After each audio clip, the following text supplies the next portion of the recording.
Buenas y bendecida tarde, mis queridos hermanos y amigos. Este es su hermano y amigo Horacio Fernández con una nueva enseñanza acerca de la palabra de Dios. Estamos viviendo en tiempos finales y es necesario que cada uno de nosotros, los que conocemos de la verdad, hablemos de la verdad, porque las almas están perdiéndose por falta de conocimiento, por falta de obreros.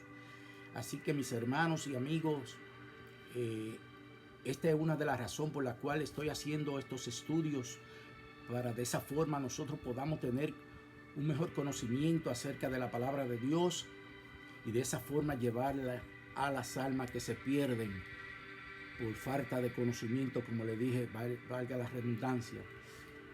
Nosotros como cristianos tenemos que hacer la gran comisión.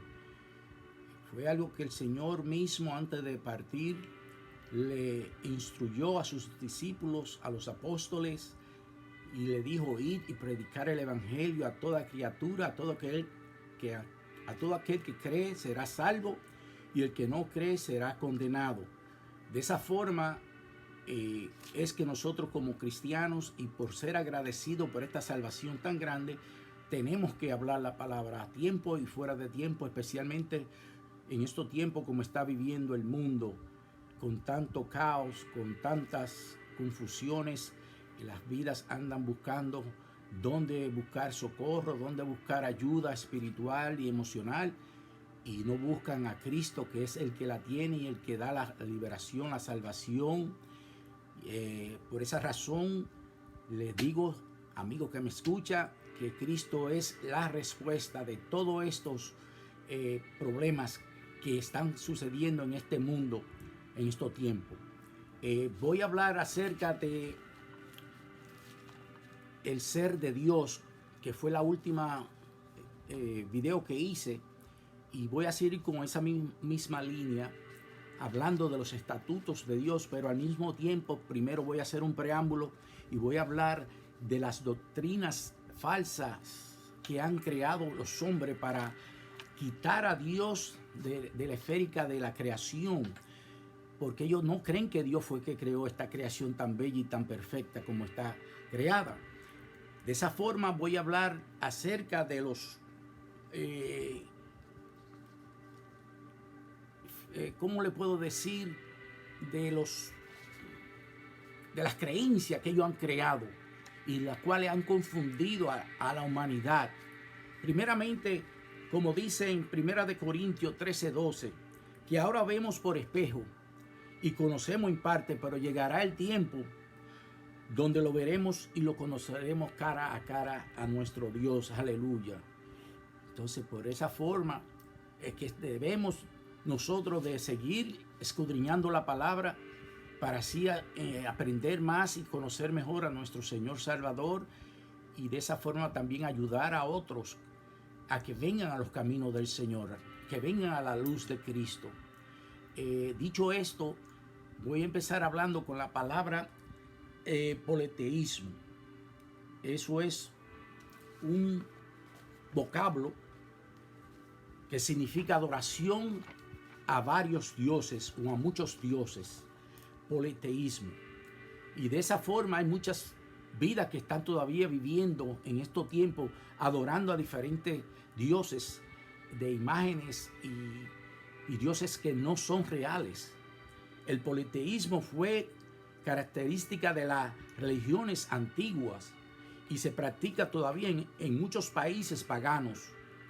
Se basa en la falsa idea que el universo es gobernado no por una fuerza, sino por varias, de manera que para esas creencias erróneas, ellos creen que hay dioses que gobiernan diferentes cosas en el universo. Por ejemplo, ellos creen que hay un dios del agua, dios del fuego, dios de las montañas, dios de la guerra, dios del sol, y así sucesivamente tienen dioses para diferentes formas de la naturaleza. Han escogido dioses para adorarle porque tienen ese deseo de adorar a alguien, pero entonces no adoran a su creador Dios, que es el que creó este universo y creó esta creación tan perfecta y tan bella. Esa es una de las creencias que ha tenido cautiva a la humanidad, el politeísmo, lo cual significa adoración a muchos dioses que no son verdaderos. Bendito sea el nombre del Señor. Esta creencia fue la consecuencia natural del paganismo, lo cual hizo muchos dioses de objetos y fuerzas naturales, honrando y dando culto a las criaturas hechas de palo y de herramienta con oro y plata. Lo cual eso ha venido desde el Antiguo Testamento, de la antigüedad. Y todavía en estos tiempos, como está la tecnología y como está como hemos visto que la palabra de Dios se ha cumplido, todavía hay personas que no creen en la palabra de Dios. No sé qué es lo que hay que hacer más para que ellos puedan entender que Dios es el único creador. Antes que darle el culto al verdadero creador de todas las cosas visibles e invisibles, ellos le han dado el culto a imagen hecha por hombre. Qué pena, caray. Qué triste que todavía hay seres humanos que están en adoración a dioses ajenos. Pero es porque están completamente en la ignorancia de la verdad, de que Dios es el único Dios. Vamos a leer Romanos 1:25, donde dice: ya que cambiaron la verdad de Dios por la mentira, honrando y dando culto a las criaturas antes que al Creador, el cual es bendito por los siglos y los siglos. Amén. O sea que ellos le dieron la espalda a Dios Creador para entonces adorar las cosas naturales que han sido creadas por el mismo Dios, que ellos le dan la espalda. Abraham fue llamado a que se separara de los paganos y se convirtiera en testigo del Dios verdadero. Su llamado fue el comienzo de la misión de Israel, la cual predicará el monoteísmo, que significa adoración de un solo Dios. En contraposición con el politeísmo de las naciones circunvecinas, la mayoría de esas naciones estaban completamente sumergidas en esas paganas creencias. Como lo vuelvo a decir, el politeísmo. Entonces Abraham empezó a crear el monoteísmo, que es la adoración a un solo Dios, que es nuestro Dios santo, creador del universo. Por todas esas, entonces podemos ver que ellos han venido creyendo con esas religiones paganas, por todas esas religiones y dioses paganos. El enemigo ha tomado muchas ventajas teniendo parte de la humanidad en la ignorancia de la verdad por medio de estas creencias y doctrinas erróneas, con una filosofía de hombres engañadores que mantienen confundidas y en la mentira y falsedad a la mente del ser humano, con enseñanzas que no tienen ningún fundamento de salvación, porque toda esa enseñanza no lleva a tu salvación del alma, amigo que me escucha. Entonces, todas esas son doctrinas completamente que no tienen fundamento de salvación. El único que puede dar salvación es nuestro Señor Salvador Jesucristo, como usted lo puede leer en Juan 14:6. Yo soy el camino, la verdad y la vida, y nadie viene al Padre si no es por mí. De esa manera han tenido a muchos cautivos desde el principio de estas doctrinas y religiones paganas, con el politeísmo. Entonces, esa es una palabra a la cual nosotros como cristianos tenemos que tener muy pendiente, para de esa forma explicarle a aquellos que están adorando a diferentes dioses que no es de esa forma. Vamos a continuar con la palabra panteísmo. Esas son formas que ellos han venido creando, como le dije al principio, para evadir y sacar a Dios de la secuencia de la creación. La palabra panteísmo, el panteísmo, palabra formada de dos vocablos griegos que significa todo es Dios, es un sistema filosófico o religioso de los que creen que la totalidad del universo es el único Dios. O sea, que ellos creen que el universo es el Dios, pero no es así. Dios creó el universo, no el universo a Dios, ni cosas de esa forma que ellos piensan. Por ejemplo, los árboles y las piedras, la tierra, el agua, los pájaros, reptiles y otros animales, y el hombre, todos son, según el panteísmo, parte de Dios, y Dios vive y se expresa mediante esa sustancia y fuerza de la misma manera que el alma se expresa por medio del cuerpo. La pregunta que tal vez algunos preguntarían acerca de este sistema panteísmo, ¿cómo se originó este sistema? Si leemos en Romano 1, y voy a leer Romano 1, voy a leer del versículo 18 al 23, para que usted se dé cuenta cómo ese sistema es tan erróneo y cómo ellos se han venido viviendo confundidamente. Dice, porque la ira de Dios se revela desde el cielo contra impiedad e injusticia de los hombres que detienen con injusticia la verdad. O sea, todos esos hombres que han creado ese sistema han impedido la justicia y la verdad de Dios que sea revelada, porque han confundido ese tipo de personas que se han envuelto en esa falsa creencia.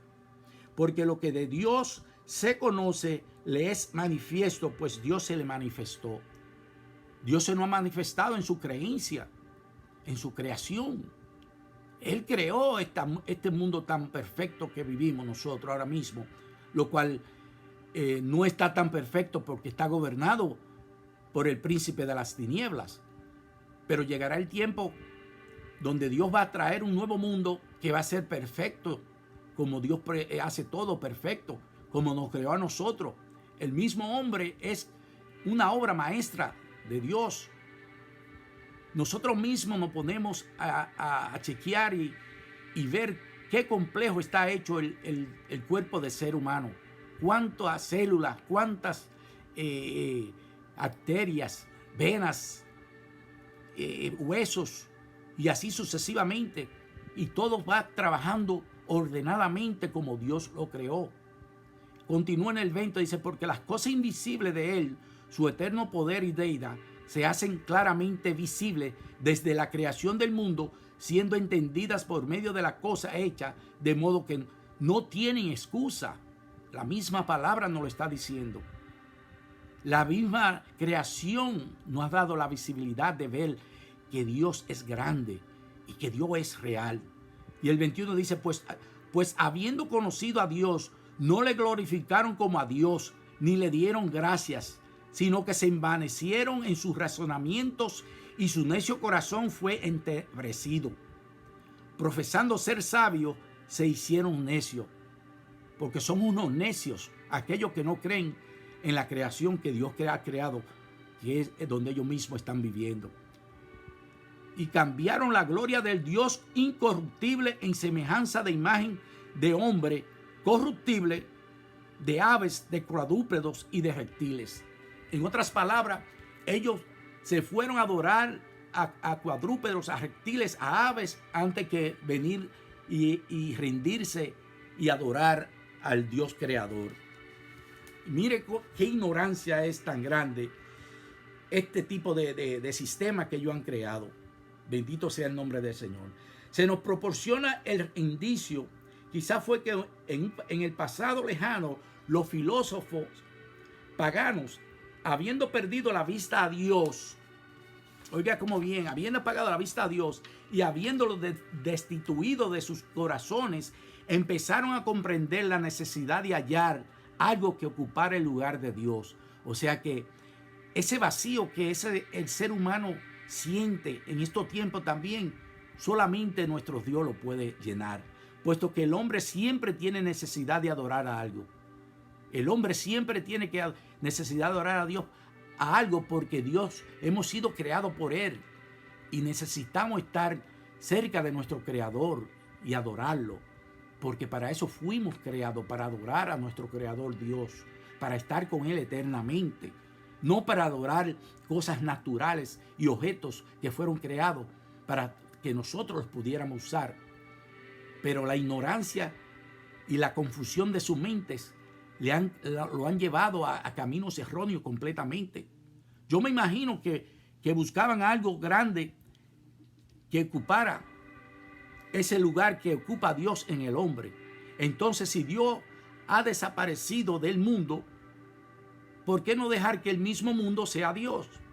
De esa forma eran que razonaban los filósofos, y de esa manera comenzó la adoración a las montañas, a los árboles, a las bestias, al hombre y a todas las fuerzas de la naturaleza. De esa forma empezaron ellos a adorar, en vez de empezar de adorar a su Dios creador. Por ejemplo, ahora mismo en la India, todavía en estos tiempos, la vaca es sagrada, ellos adoran la vaca. Para muchos de ellos, la vaca es sagrada. Como por ejemplo, el Buda para los orientales es sagrado. Y así sucesivamente para diferentes tipos de razas. Han cogido dioses que no están muertos, que no hablan, no caminan. Bendito sea el nombre del Señor, ni hacen nada. Y entonces el Dios vivo y real no lo alaban, no lo buscan. A primera vista, esta adoración de la naturaleza quizá nos parezca hermosa, poder ver la belleza de la naturaleza, pero encierra una conclusión errónea y absurda. Puesto que si el árbol y la flor y la estrella es Dios, entonces también debe serlo el gusano, el microbio, el asno, el león y hasta el más vil de los pecadores. Si es así, se trata esta de una conclusión inconcebible y no digna de aceptar, porque Dios es incomparable. Dios es eterno, Dios es santo, Dios es único.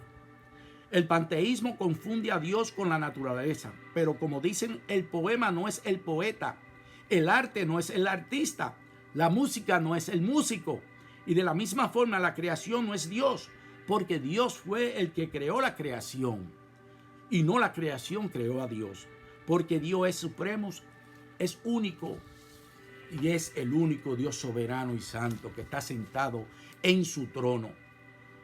Una hermosa tradición hebrea nos narra de qué manera el patriarca Abraham percibió la distinción entre la naturaleza y Dios. Cuando Abraham comenzó a reflexionar con respecto a la naturaleza de Dios, confundió al principio las estrellas por deidades, en virtud de su esplendor, grandeza y hermosura. O sea que en otras palabras, cuando Abraham vio las estrellas tan bellas y con esas luces de noche, él pensaba que la estrella era Dios, eran dioses. Pero vamos a seguir más adelante porque él va a reconocer que no, que él estaba completamente erróneo. Pero cuando comprendió que su luz de esplendor era eclipsada por la de la luna, luego pensó que la luna era una deidad. La luz de la luna desapareció, sin embargo, al salir el sol, Abraham pensó también que este era una deidad. Sin embargo, durante la noche el sol desaparecía, entonces pensó Abraham que debía de haber algo en el mundo mayor que esas constelaciones, los cuales es Dios, porque Dios es mayor que todas las cosas, porque fue Él que creó todas esas cosas. Y fue así que la adoración a la naturaleza pasó a adorar al Dios de la naturaleza, lo cual es lo que nosotros tenemos que adorar, al Dios de la naturaleza, no la naturaleza del Dios. Bendito sea el nombre de Jesús. La Sagrada Escritura corrige ese punto de vista falso, aunque el texto sagrado nos enseña que Dios se revela en la naturaleza, al mismo tiempo hace una distinción entre Dios y la naturaleza. El panteísmo dice que Dios es el universo. La Biblia expresa que Dios hizo el universo, lo cual no es lo mismo. ¿Cómo Dios puede ser el universo si fue Él quien lo creó? Entonces se puede decir que Dios es más grande que el universo, puesto que Él lo creó. En otras palabras, la mente infinita del ser humano no tiene la menor imaginación de la grandeza, del poder, de la majestad, de la gloria, la santidad que tiene nuestro Dios creador. Al poder ver lo grande que es el universo, ¿dónde podemos ver en la actualidad que se profesa el panteísmo? En primer lugar, entre algunos poetas que dicen que la naturaleza es divina. En segundo lugar, subraya la mayor parte de la religión de la India y constituye su justificación para la adoración de ídolos. ¿No es acaso el árbol del que está hecha la imagen parte de Dios? Nos dicen, muchos lo pueden ver en todas las iglesias católicas donde tienen el crucifijo con Cristo de imagen y otras cosas como un rosario y muchas imágenes más hechas de árboles.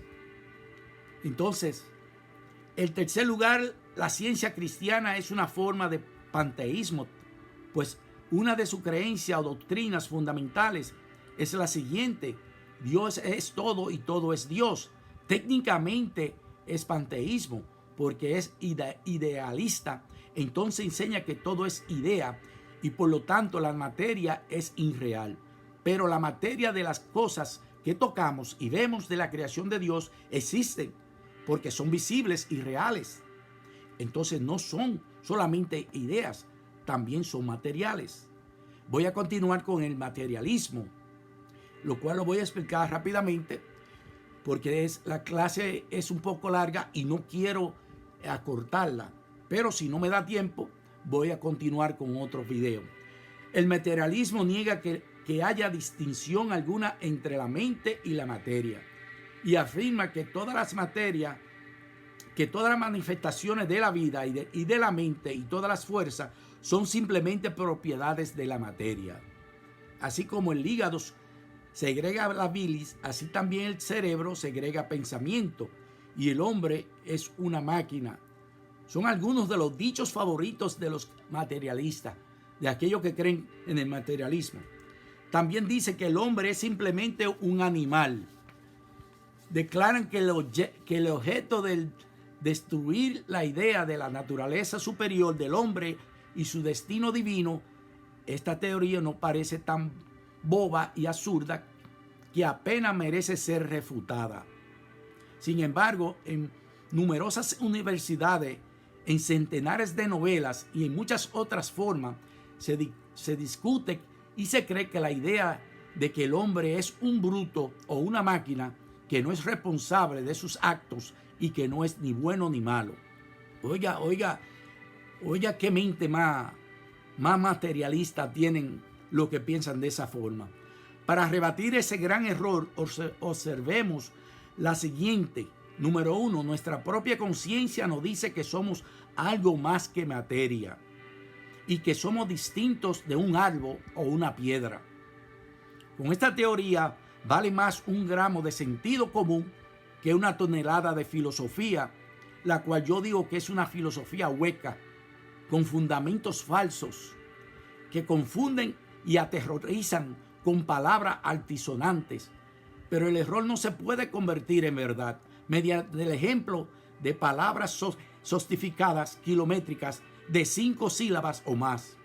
Número 2, la experiencia y la observación nos demuestran que la vida puede proceder solo de una vida existente y por lo tanto la vida de este mundo procedió de una causa viva. Jamás se ha demostrado que la vida puede proceder de la materia muerta. Hace algunos años, algunos hombres de ciencia pensaron que habían hecho tal descubrimiento, pero cuando se observó que el aire, la presencia de microbios, la teoría quedó en la nada, o sea que se le desmoronó esa teoría. No pudieron demostrar sus errores con teoría. La teoría número 3, la evidencia de que existe inteligencia y diseño en un universo, contradice la idea del materialismo ciego, admitiendo aún la idea acerca de que el hombre es una máquina. Sabemos que una máquina no se fabrica a sí misma. La máquina no produjo al inventor, sino que éste creó aquella. O sea, el inventor creó a la máquina, no la máquina al inventor. La máquina no produjo al inventor, sino que éste creó aquella. Todos los males del materialismo se observan en el hecho de que destruyen los fundamentos o bases de la moralidad, puesto que si el hombre es solo una máquina, entonces no es responsable de sus hechos. En consecuencia, no podemos denominar noble al héroe ni malvado al villano, puesto que no podría actuar de otra manera aunque lo quisieran. Por lo tanto, un hombre no puede juzgar a otro. ¿Acaso la sierra circular le puede decir a la guillotina cómo puede ser tan cruel? Porque las dos cortan. Entonces, ¿cuál será el antídoto para el materialismo? Yo diría el evangelio predicado con la unción del Espíritu y con señales y prodigios. Ese es el antídoto para el materialismo. Predicar el evangelio y la unción del Espíritu Santo con los milagros y prodigios. El evangelio es la verdad que anula la teoría errónea del materialismo. Creo que explica que de la forma extendible, expliqué de la forma entendible acerca del materialismo, del actonismo, del politeísmo y del ponteísmo o panteísmo. Ahora voy a seguir con el deísmo. Es algo difícil de pronunciar, especialmente para mí, pero el deísmo admite que hay un Dios personal que creó al mundo, pero insiste en que después de la creación lo dejó para que se gobernara por las leyes naturales. En otras palabras, le dio cuerda al mundo como si fuera un reloj y luego lo dejó que se marchara sin intervención de su parte. Eso significa el deísmo. Oh my God, perdónenme mis hermanos, pero me hace difícil decir deísmo. Declara con el objeto de destruir. Bendito sea el nombre del Señor. Voy a seguir hablando acerca del deísmo. De ahí que no sea posible revelación o milagro alguno, lo cual no sucedió así, puesto que tenemos las sagradas escrituras, las cuales son revelaciones del Creador Dios por Él mismo, y de milagros, ni decir desde el principio, Dios ha venido haciendo milagros en toda la tierra. Este sistema se denomina a veces racionalismo porque hace de la razón la guía suprema de la religión. También se describe como religión natural, en contraposición con la religión revelada. Este sistema es impugnado por la evidencia de la inspiración de la Biblia y la evidencia de la obra de Dios en la historia. El punto de vista con respecto a Dios es unilateral. La Sagrada Escritura enseña dos verdades importantes con respecto a la relación de Dios con el mundo. Primera, su trascendencia, significando su separación del mundo y del hombre y su elevación por sobre ellos. Isaías 6:1 dice: en el año que murió el rey Usías, vi yo al Señor sentado sobre un trono alto y sublime, y sus faldas llenaban el templo. Aquí, leyendo este versículo, vemos que Dios tiene su trono en los cielos y que está sentado en su trono. Es soberano y grande y es Dios sobre todas las cosas visibles e invisibles. Así que, mis hermanos, hasta aquí voy a parar esta enseñanza, pero nos hemos dado cuenta que Dios es sobre todas las cosas, que Dios es único, es soberano y que Dios tiene en control toda su creación, que no hay Dios más grande que Él. Él es el único Dios soberano y santo. O sea que todos estos sistemas que el hombre ateo han venido creando para confundir la humanidad quedan completamente anulados, porque la única verdad es Dios y Dios es el único que ha creado esta creación tan bella y tan grande. Yo espero que esta enseñanza les pueda servir a cada uno de los que escuchen, de crecimiento espiritual y de sabiduría, para de esa forma nosotros poder tener la palabra siempre en nuestras bocas para hablarla sin ningún temor, porque Dios nos ha dado la autoridad de hablar su palabra con poder, porque Él nos ha dado la autoridad en el nombre de Jesús, nombre sobre todo nombre, nombre que toda rodilla doblará cuando Él vuelva la segunda vez a gobernar las naciones, aquellas que le dieron la espalda a su sacrificio. Él va a venir y va a gobernar con mano dura, y todo aquel que no creyó en Él va a tener que arrodillarse y pedirle perdón, pero va a ser demasiado tarde para pedir perdón, porque Dios le está dando una oportunidad a aquellos amigos que no han hecho la decisión de arrepentirse de su pecado en este momento. Simplemente tiene que hacer esta oración que yo te voy a decir que haga, amigo que me escucha en las redes sociales. Yo me arrepiento de mi pecado y te acepto, mi Señor Jesús, como mi Señor y Salvador de mi vida. Te pido que escriba mi nombre en el libro de la vida y que permita a tu Santo Espíritu que more en mí y me ayude a vivir una vida en santidad hasta que tú vengas o hasta que tú me mandes a buscar. En el nombre de Jesús lo creo en mi corazón. La misma palabra de Dios lo dice en Romanos 10. Lo voy a leer, yo me lo sé de memoria, pero lo voy a leer para no hacer ningún tipo de error. Pero lo dice claramente. Mas, ¿qué dice? Cerca de ti está la palabra en tu boca y en tu corazón. Esta es la palabra de fe que predicamos, que si confesares con tu boca que Jesús es el Señor y creyereis en tu corazón que Dios le levantó de los muertos, serás salvo. Porque con el corazón se cree para justicia, pero con la boca se confiesa para salvación. O sea que, amigo, tú haces esta oración y tú serás automáticamente salvo, y el Espíritu Santo de Dios viene a vivir contigo y tú vienes a ser un hijo de Dios, una nueva criatura. Dios les continúe bendiciendo grandemente, mis queridos hermanos. Muchas bendiciones para todos.